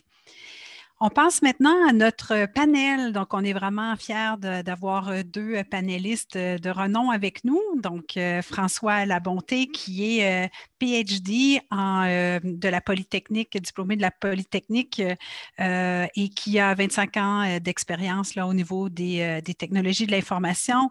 Plus de 5 ans aussi à la direction, à la tête du crime. Donc, on est bien fiers de vous avoir avec nous. Un spécialiste en développement et en commercialisation des technologies innovantes. Donc, on est vraiment fiers de vous avoir avec nous, M. Labonté. Il est accompagné de M. Alain Chandonnet. M. Chandonnet est aussi un diplômé en PhD en physique, quant à lui. Le INO est le plus grand centre d'expertise en optique photonique. Donc, on est vraiment fiers aussi de vous avoir. 30 années d'expérience en pratique de la haute technologie en entreprise. Donc, on est vraiment aussi très fiers de vous avoir avec nous. Donc, on vous laisse la parole à nos 2 panélistes. Merci beaucoup. Merci. En fait, comme c'est un panel, Alain et moi, on a une présentation commune. On va essayer de s'échanger les tours de parole de façon assez fluide, espérons. En fait, les présentateurs précédents ont mis la table et en fait même ont raconté plusieurs choses dont on va parler aussi, peut-être avec d'autres mots. Mais je pense que souvent, au départ, cette perception-là de complexité, qu'il y a beaucoup de choses, en fait, de très, très haut niveau, on entend souvent parler d'industrie 4.0 à toutes les sauces, mais fondamentalement, c'est la rencontre, en fait, du monde des technologies de l'information avec, si on veut, le monde manufacturier ou de l'automatisation. Puis, ces 2 mondes qui se rapprochent progressivement mais souvent la confusion vient du fait que plusieurs personnes là, s'attendent à ce que du jour au lendemain, les gens comprennent tous les enjeux, toutes les technologies qui sont quand même, qui évoluent rapidement, qu'on parle de big data, d'analyse des données, de simulation, Internet des objets, intelligence artificielle, la cybersécurité, et ainsi de suite. Puis en fait, même le titre de notre panel, puis le grand message, c'est que cette familiarisation-là, puis cette mise en œuvre de ces technologies-là qui ont l'air des fois intimidantes, complexes, c'est beaucoup plus une démarche progressive, pas à pas, plutôt que du jour au lendemain, on dit on est devenu une entreprise qui est dans le cloud, qui a des robots, qui fait de l'intelligence artificielle et ainsi de suite. Peut-être prochaine diapo pour un peu aussi vous parler du crime et de l'INO parce que en général, les gens connaissent bien le nom de nos organisations, mais ce n'est pas très clair ce qu'on fait. Puis si vous voyez la diapo qui est ici, qui est en fait qui provient même d'une étude un peu faite par Deloitte, justement, sur ce qu'on mentionnait, la perception de complexité de cette transformation numérique-là. Les gens voient beaucoup d'enjeux, que ce soit du côté des données, de la culture, des humains, tout ça, modèle financier.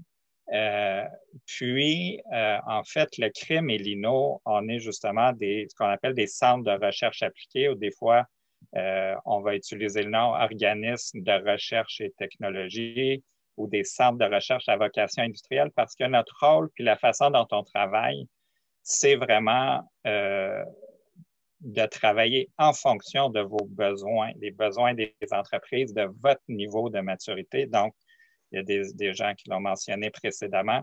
Ce n'est pas de la technologie pour de la technologie dont on parle, c'est vraiment la technologie pour créer de la valeur économique dans votre contexte d'entreprise où vous êtes rendu dans votre transformation numérique. Donc, comme c'est un processus qui se fait étape par étape, la maturité, la capacité d'absorber des technologies est très variable. Puis, je dirais peut-être de façon un petit peu plus générale aussi pour bien comprendre ce qu'on fait. Le crime et l'INO, on est des organismes, des OBNL avec du financement du ministère de l'Économie et de l'Innovation. Puis, de façon un peu simplifiée, on est des organismes qui maintiennent une masse critique d'experts dans des domaines de pointe qui sont à votre service quand vous en avez besoin. Quand vous êtes rendu là dans votre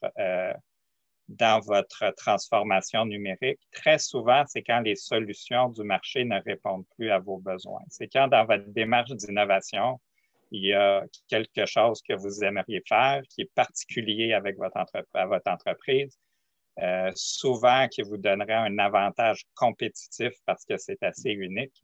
Puis c'est beaucoup à ce moment-là que le crime et l'INO, on intervient chacun dans nos créneaux d'expertise. Peut-être je vais passer la parole à Alain là, qui va poursuivre avec la prochaine diapo sur ce thème-là. Oui, merci François. Alors en fait, pour renchérir là, sur ce que François disait, pour mieux comprendre où des centres comme l'INO et le crime se situent, on peut vraiment, avec le petit diagramme qui est là, le voir s'intercalant entre l'université et les entreprises. Et comme vous pouvez le voir sur le diagramme, il y a des connaissances de pointe qui existent, qui sont générées par les universités, par les centres de recherche spécialisés, quelquefois qui vont faire aussi de la recherche fondamentale. Ça prend quelqu'un pour les comprendre, ces connaissances-là, mais surtout les traduire en solutions pour les industriels. Et puis, c'est précisément ça que fait les centres de recherche et technologie.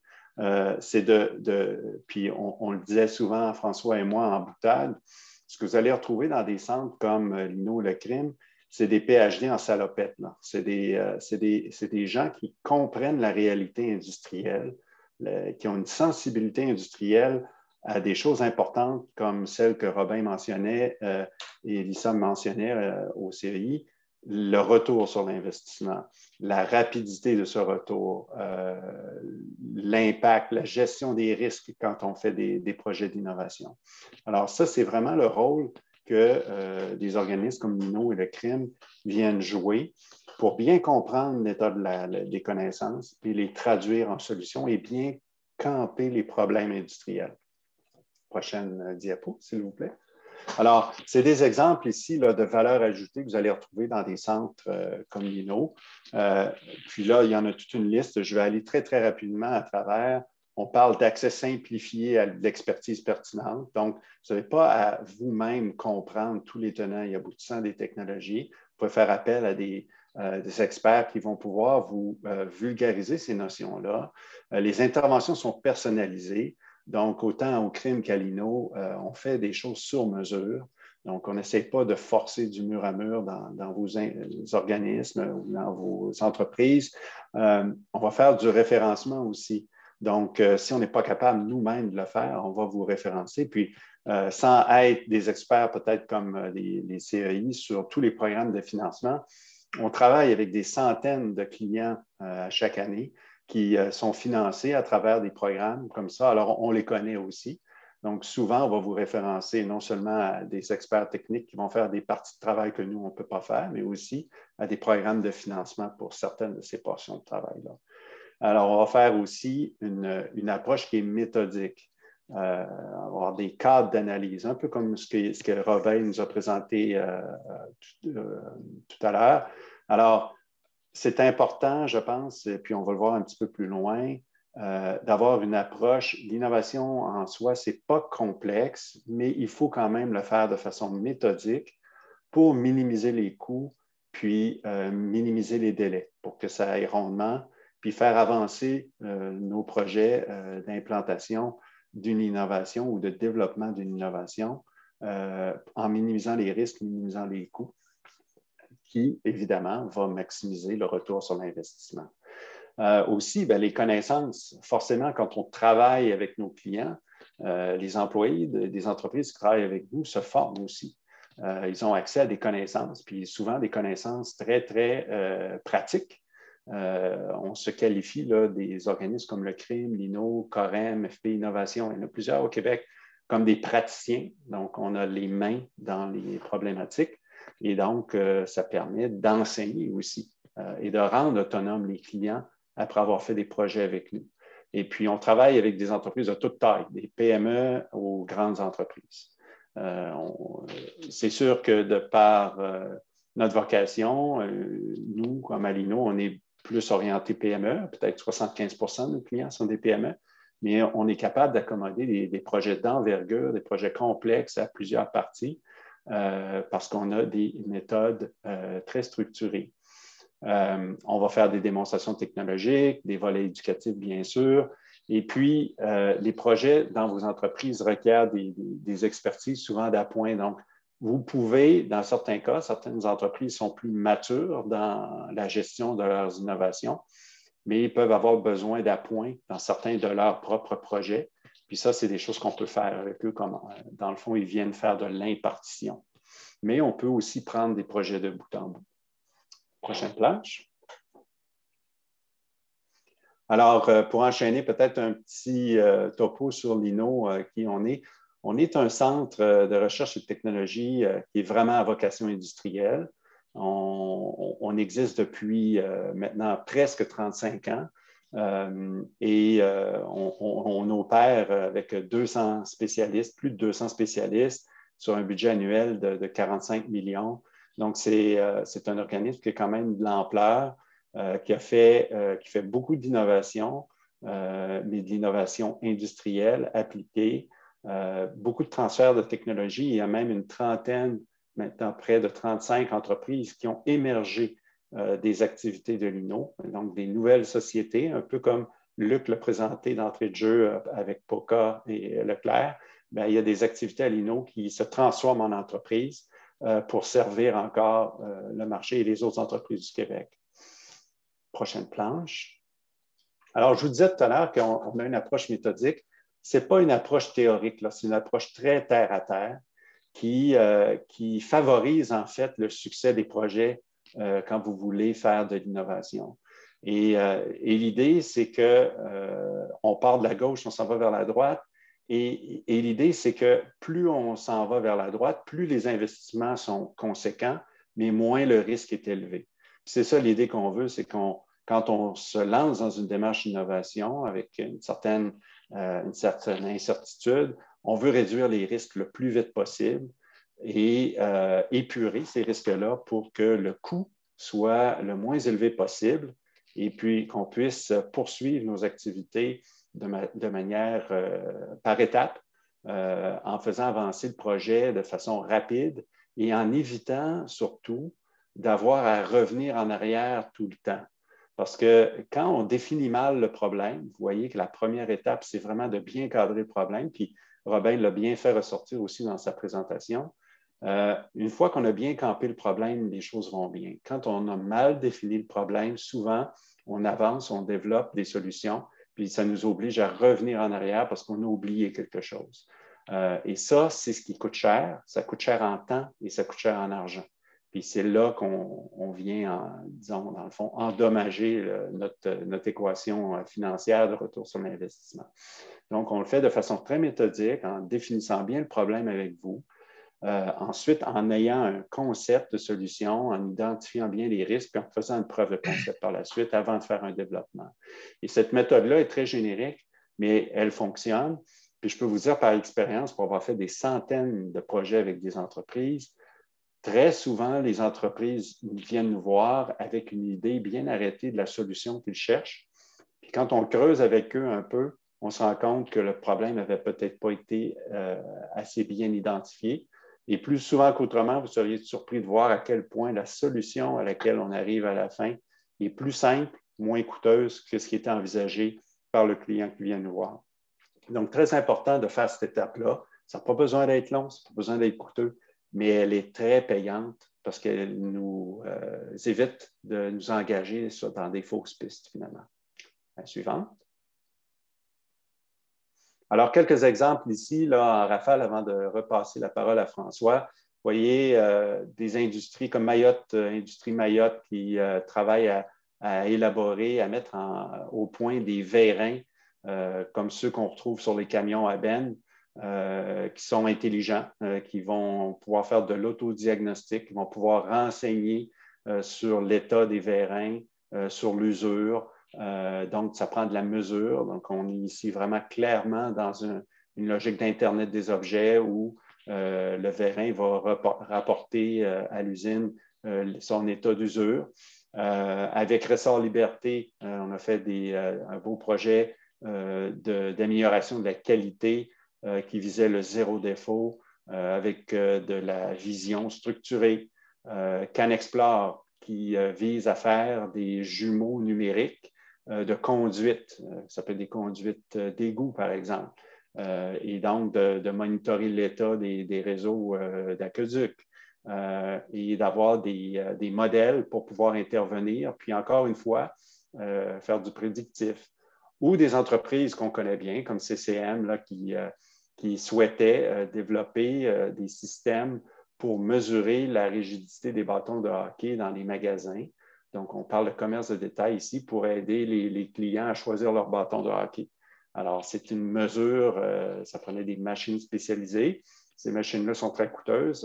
On fait appel à nous pour en trouver une façon d'avoir des versions plus simplifiées, moins coûteuses de ces machines, puis pouvoir les diffuser dans le commerce. Donc, vous voyez, c'est toute une série d'applications c'est quelques exemples parmi des centaines, mais c'est des entreprises qui ont l'intention d'améliorer une partie de leur business. Donc, c'est peut-être ce que disait François tout à l'heure qui est important de voir, de reconnaître, que vous n'avez pas besoin d'imaginer la transition numérique comme transformer l'usine au complet d'un bout à l'autre et l'organisation au complet. Quelquefois, c'est certaines, je dirais, interventions ponctuelles dans votre usine vont vous faire des gros gains. Et puis, progressivement, avec le temps, vous allez pouvoir bonifier ces interventions-là un peu partout sur votre plancher. Ensuite, connecter tout ça ensemble, etc. François? Oui, donc, je vais vous parler un peu aussi rapidement petit aperçu du crime. Première chose, peut-être, parce que je pense que c'est important pour les gens qui sont dans la salle, puis des fois aussi qui ont cette, comme je disais, cette perception-là de centre de recherche un peu qui travaillent en isolation. Si vous regardez dans les résultats de l'année dernière, donc 60% des clients du crime sont des PME. Les besoins des PME, ce n'est pas toujours de faire des grands projets multi-années, tout ça. Donc, il y a tout ce volet-là. Naturellement, il y a certains projets qui vont être des projets, si on veut, d'une certaine envergure, mais beaucoup aussi de transfert de connaissances, de mettre les entreprises sur la bonne piste, de les aider avec leurs propres équipes internes, souvent avec des besoins d'expertise un peu plus pointus.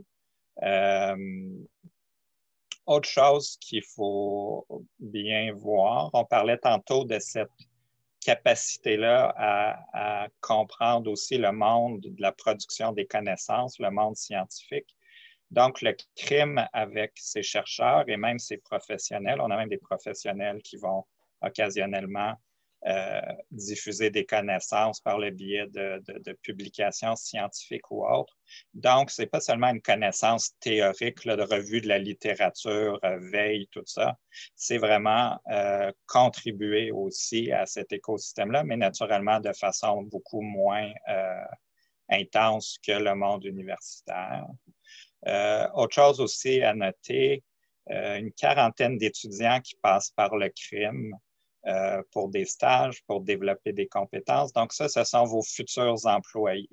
Puis ce qu'on espère, en fait, ce qu'on pense offrir au crime, c'est un petit peu cette perspective-là un peu plus industrielle, dans le sens où on peut faire des projets, mais c'est pas l'objectif principal, c'est pas nécessairement de trouver la solution la plus élégante nécessairement, c'est de trouver une solution qui fonctionne en fonction de contraintes de temps, de budget, de besoins d'entreprise, et ainsi de suite. Puis peut-être souvent, quand c'est plus parlant, prochaine diapo, je vous présente rapidement divers exemples ou divers projets de clients. Oh, excusez, avant ça, rapidement, mais encore là, non, c'est bon pour la prochaine planche. C'est un petit peu rapidement l'expertise du crime. Sans rentrer dans les détails, ces temps-ci, l'intelligence artificielle est un mot qui est utilisé à beaucoup de sources, qui veut dire beaucoup de choses. Du côté du crime, je pense que ce qui est important de noter dans nos grands créneaux d'expertise, c'est qu'on a une diversité d'expertise qui nous permet de traiter à peu près tous les types de données. Donc, par exemple, du côté de la vision, si dans d'un contexte manufacturier, vous auriez des besoins plus de développer une solution sur mesure de détection d'objets à partir d'images, de séquences vidéo, contrôle de qualité. Donc, on est là. Côté recherche opérationnelle, un peu plus logistique, approvisionnement, on a une certaine expertise. Naturellement, science des données, qui est en fait tout ce qui va être analyse de données qui viennent de capteurs, ainsi de suite. Donc, une diversité d'expertise qui nous permet en fait justement d'avoir cette capacité-là de répondre à vos besoins en fait quand vous êtes rendu là. Puis, comme je disais, prochaine planche, donc peut-être quelques exemples concrets de projets d'entreprise. Donc, dans ces exemples-là, je vous dirais, c'est pour illustrer un petit peu aussi la diversité des besoins des clients. C'est-à-dire que le crime, on touche en fait à des besoins dans tous les domaines. Je pense que Louis Duhamel le mentionnait précédemment, la transformation numérique, c'est pas seulement dans le monde manufacturier, ça s'applique à tous les secteurs de l'économie. Donc, par exemple, une entreprise qui s'appelle YouEat, qui, en fait, a comme produit de numériser ou de rendre plus accessibles les menus pour faire des commandes en ligne. Donc, une entreprise très, très populaire, particulièrement dans le contexte de la COVID, qui aide les restaurateurs à générer plus de business. Donc, le crime qui a développé pour eux un engin de recommandation sur mesure, particularisé à cette problématique-là de recommander ou d'accélérer les ventes de commandes en ligne. Si on recule un peu l'été passé avec la rentrée scolaire, les nouvelles contraintes de la COVID, donc des solutions pour aider les écoles à générer de façon rapide et efficace les horaires pour des étudiants du secondaire en tenant compte là, des nouvelles contraintes sanitaires. Une entreprise qui veut réaliser des sondages à l'aide des chatbots, donc les nouvelles technologies là, émergentes du côté du domaine de la reconnaissance de la parole et du texte. Personnalisation d'offres professionnelles, donc dans le grand monde de commerce électronique, commerce B2B, des entreprises, des fois, qui ne veulent pas que le crime développe un projet complet, mais qui les accompagne dans leur démarche de développer leur propre technologie. Donc, aider une entreprise à automatiser des solutions pour compléter plus efficacement des cartes de temps, par exemple. Une PME, Efigis Géosolutions, qui travaille beaucoup du côté de l'imagerie satellitaire. Donc, une application du côté du monde de l'agriculture, application pour le suivi des fonds marins et ainsi de suite. Donc, des domaines très, très variés. Et prochaine diapo, peut-être certains projets ou certains exemples de projets un peu plus spécifiques au domaine du manufacturier. Si on s'imagine maintenance prédictive, donc un cas pas tout à fait vécu, mais très, très discuté avec des clients. Une ligne de production qui, du jour au lendemain, doit être arrêtée parce que subitement, les pièces ne passent plus le seuil de contrôle de qualité. Petite analyse rétrospective dans les logs, ça faisait 2-3 mois qu'un capteur qui mesurait justement les mesures là, du côté du seuil, la calibration était en train de se décalibrer, puis il y avait une dérive progressive. Donc, en rétrospect, un projet qui aurait pu être fait très, très simplement, donc d'instrumenter certaines données et faire une analyse en continu des tendances au niveau des seuils de qualité. Détection d'anomalies. Un exemple typique, une entreprise qui, par exemple, se rend compte qu'au cours des derniers 6 mois, a eu différents lots de production qui sont retournés par leurs clients à cause de défauts, par exemple, les défauts de peinture. On essaie d'analyser quels étaient les problèmes du côté de la production, puis des nouvelles approches autour d'intelligence artificielle, des sciences des données. On se met aussi à regarder pas seulement des données de l'entreprise, mais des données externes pour se rendre compte, par exemple, que les problèmes viennent du fait que c'est des journées où, par exemple, l'index humidex dépassait les 38 degrés, puis que finalement, la cause des problèmes de production, ben, c'est un problème de climatisation, par exemple. Anticipation de la demande d'une entreprise avec laquelle on a beaucoup discuté. Ça fait d'une entreprise qui développe un peu, qui vend beaucoup de produits, disons, soins personnels, un peu à la mode, tout ça. Des problèmes de prévision de la demande depuis, dans la dernière année, 3-4 fois à Vancouver, rupture de stock pour des produits qui deviennent subitement très, très en demande. Pour réaliser que, par exemple, c'est des influenceurs sur les réseaux sociaux en Asie qui préfèrent certains produits qui les rendent très populaires, puis que les gens à Vancouver sont très, très connectés sur ces réseaux sociaux de l'autre côté de l'océan, et ainsi de suite.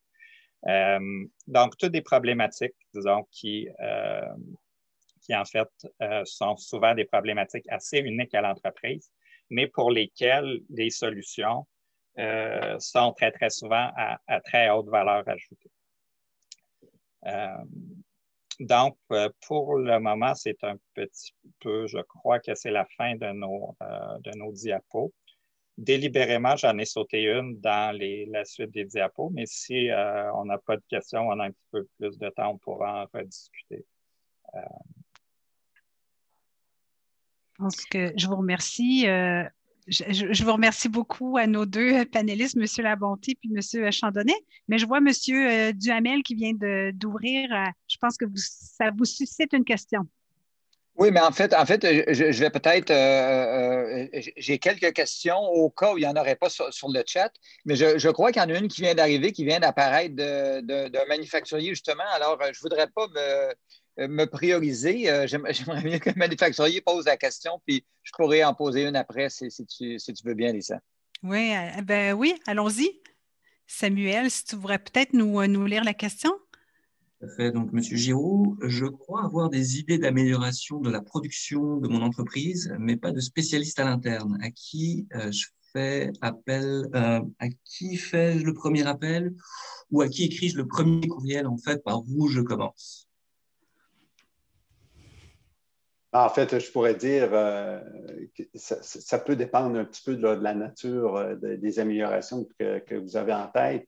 Mais c'est sûr que des centres comme les nôtres ou même comme le CEI peuvent être des centres de référencement, comme on le mentionnait précédemment, pour trouver la bonne source. C'est-à-dire qu'on n'a pas nécessairement besoin de trouver par nous-mêmes la bonne porte où aller cogner, mais plutôt de parler avec les gens qui peuvent nous référencer aux bons endroits. Et à partir du moment où vous avez une bonne compréhension du problème que vous voulez régler, généralement, ce n'est pas très long de trouver qui. Je dirais que souvent, c'est quand on est dans le méandre de savoir vraiment ce qu'on veut, ou est-ce qu'on ne sait pas trop à quelle porte aller cogner, qu'on perd du temps ou qu'on a de la difficulté.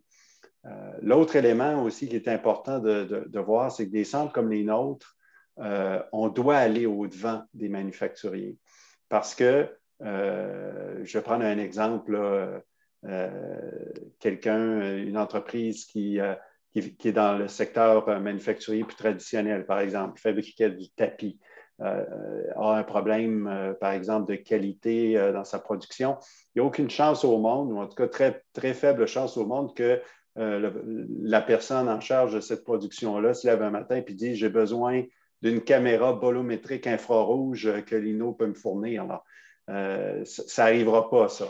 Donc, nous, en tant que centre spécialisé, on est obsédé par la connaissance des problèmes manufacturiers.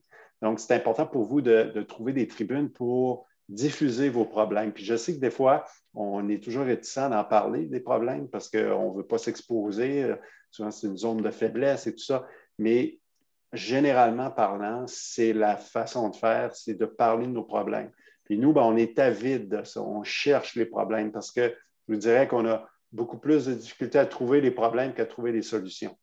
Donc, on a vraiment la rencontre des deux mondes. C'est très, très important que le monde manufacturier réussisse à bien articuler ses problèmes.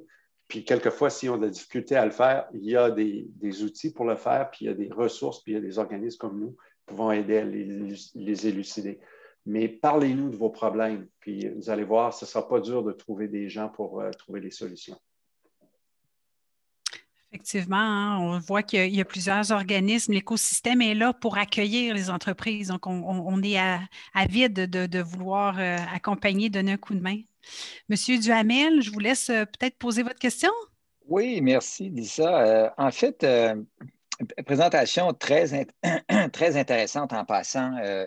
Je trouvais très concrète et avec de beaux exemples à l'appui. Il n'y a rien qui parle plus que des exemples. Et au fil des 3-4 dernières années, il y a eu comme des vagues au niveau des fameuses technologies numériques dont on entend toujours parler. Il y a eu une vague forte de robotisation avec son pendant numérique, la robotique collaborative. On a eu la réalité virtuelle, l'usine intelligente, Big Data, l'analytique de données maintenant, puis tout récemment, l'IA, l'intelligence artificielle, occupe énormément d'espace. Alors, je pense que pour des entreprises, ça peut amener une certaine confusion. Parfois, on parle de la même chose, parfois pas vraiment. Et l'idée ici, c'est qu'est-ce qui fait qu'on devrait focaliser sur l'analytique de données à ce moment-ci? Parce que ça vous semble être un bon endroit où commencer puisque les manufacturiers qui vont être plus compétitifs vont être capables de prendre des décisions basées sur des systèmes cyberphysiques, des décisions complexes aussi rapidement. Et du côté de l'INO, ben, ça prend des captables, sinon il n'y a pas de données. On sait que les entreprises manufacturières ont peu de données en passant en général. Alors, qu'est-ce qui fait que pour vous, c'est probablement là qu'il faut aller dans un premier temps? Je ne sais pas, François, peut-être, je poserai la question à François. Je peux répondre. En tout cas, je pense que de façon générale, pas seulement dans le monde manufacturier, on est dans une grande période de transition là, vers une économie des données. En fait, il y a beaucoup de valeur qui est créée par les données.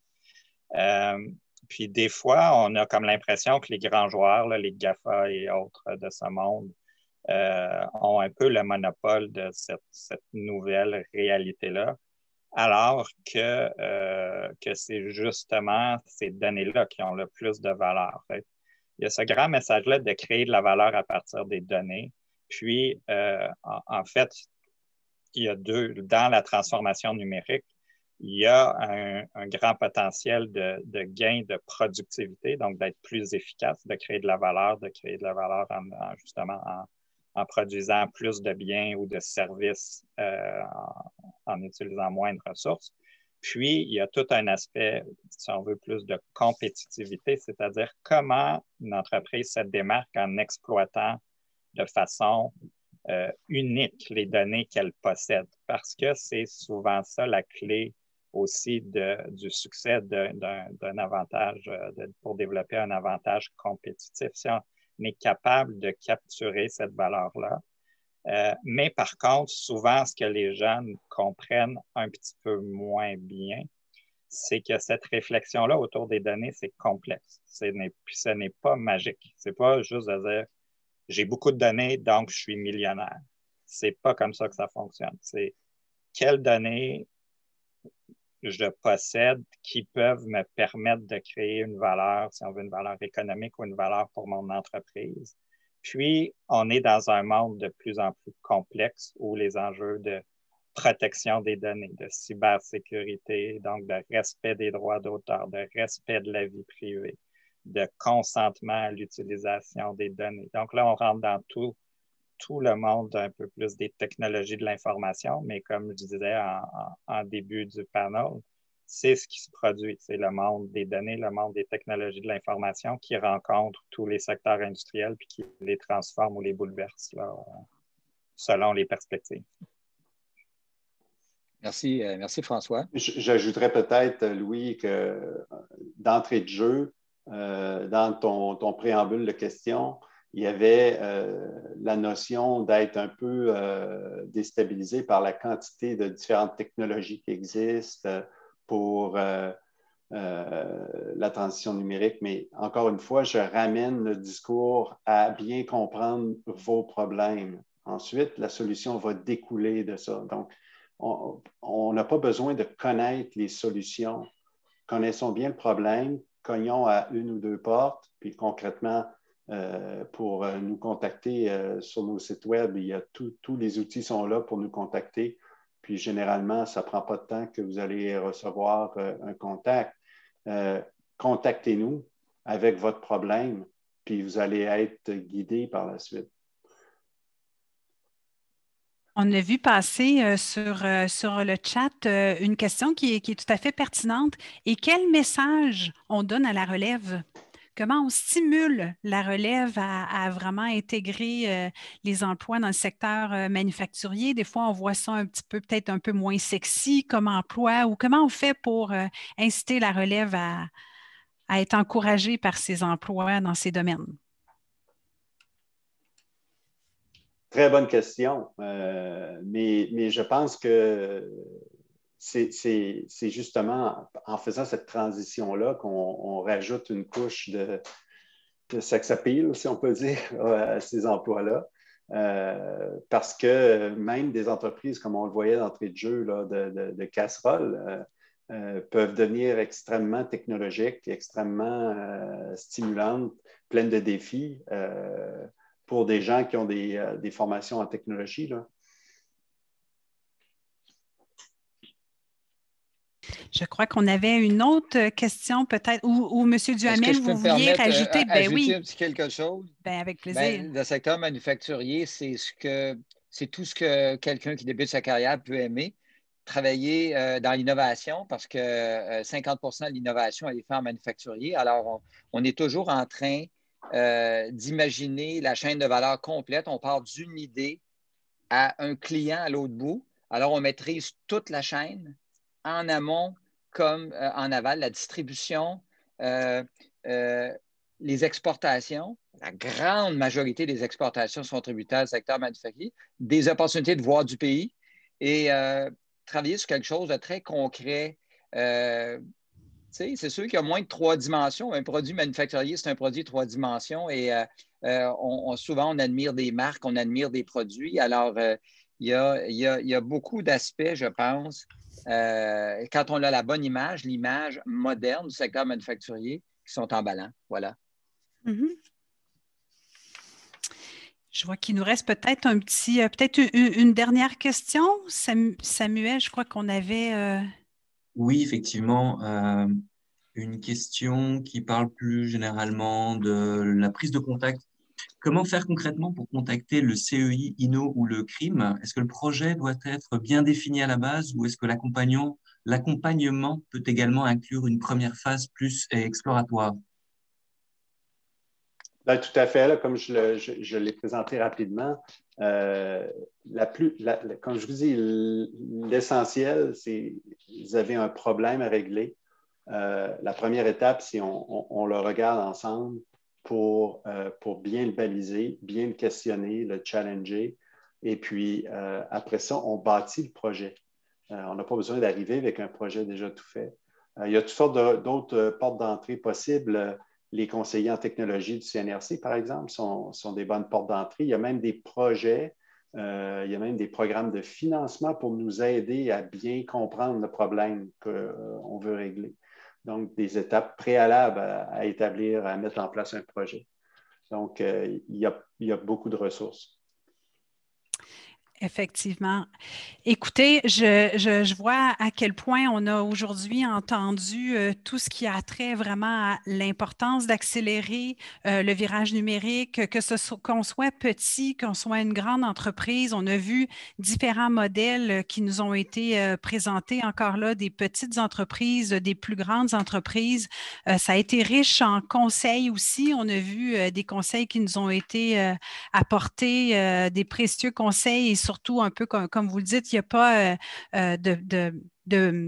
de meilleure façon que d'entamer une première étape et souvent, si petite soit-elle, il y a des mesures qui sont là pour nous aider. Peut-être avant de vous présenter le prochain panel qui aura lieu le 25 février, on a l'occasion d'avoir avec nous M. Desouza, Alan Desouza, maire de l'arrondissement de Saint-Laurent, là, qui aimerait pouvoir vous adresser un petit mot. Donc, je vais peut-être juste m'assurer. Je ne sais pas si M. Desouza, vous êtes en mesure d'enlever votre micro. Est-ce que vous m'entendez maintenant? Oui, tout à fait. Excellent. Mais merci beaucoup, Lisa.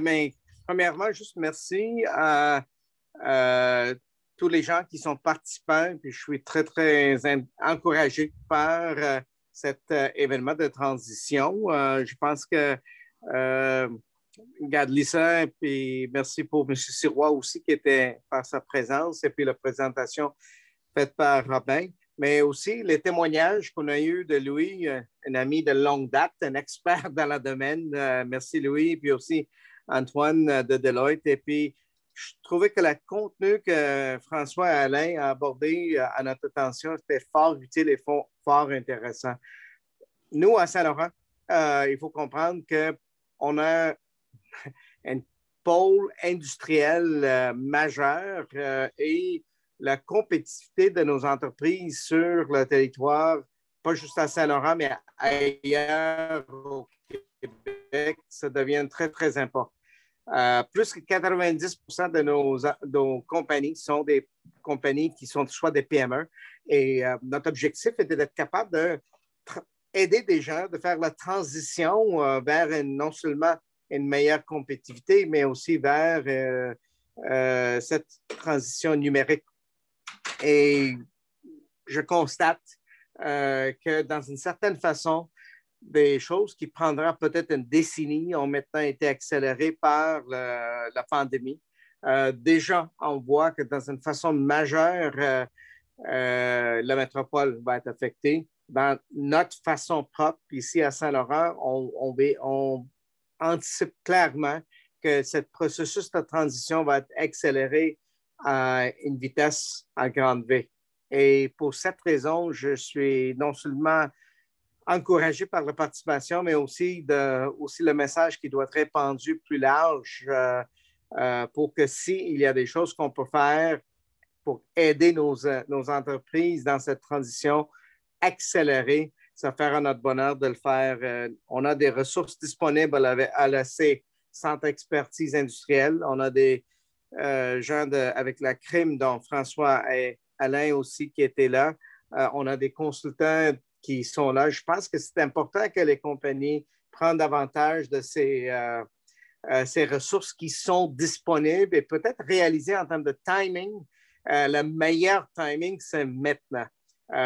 Donc, c'est le seul mot que j'avais à dire, mais je remercie tout le monde et puis espérons que ça va être le début de quelque chose assez intéressant pour notre territoire. Merci, Lisa. Effectivement. Donc, un gros merci à vous. Merci encore une fois à Luc Sirois de sa présence. M. Sirois qui a dû quitter tantôt. Monsieur Duhamel, c'est toujours un plaisir de vous entendre avec Antoine également. Donc, merci, les gens Lisa. de chez Deloitte, c'est toujours, vous êtes vraiment bien des forts ambassadeurs de tout ce qui est le manufacturier innovant. Donc, merci de votre présence. Robin qui a démontré de façon très pratico-pratique comment on peut aider les entreprises. Monsieur Labonté et Monsieur Chandonnet, donc vraiment votre expertise, elle est fort appréciée. Nous invitons tous à être présents avec nous le 25 février prochain. Donc, encore une fois, on vous répète, ce sera une autre façon de vous présenter et comment vous pouvez en fait envisager le virage, mais cette fois-là avec vraiment des sources de financement. Donc, on sera sur l'automatisation avancée, mais on aura des gens d'Investissement Québec avec le CRIC. On aura des gens de chez Norda Estello également qui vous présenteront différentes automatisations, des modèles d'automatisation avancée. Des gens aussi de chez Desjardins, du fonds FTQ et de chez Prompt qui vous parleront de mesures concrètes pour vous accompagner dans le financement. Alors, merci Lisa, encore. Je me permettrais, Lisa, personnellement de remercier Noémie Tremblay qui a vraiment fait un travail exceptionnel d'organisation. C'était complexe d'organiser ça avec Samuel, les deux, Thibault et Robin. Alors, on a fait vraiment une bonne équipe et alors je tiens à les remercier du fond du cœur. C'est la merveilleuse équipe de développement économique Saint-Laurent. Vous n'auriez pas mieux dit. Merci beaucoup. Merci. C'est apprécié. Merci beaucoup. Au revoir à tous. Merci. Merci.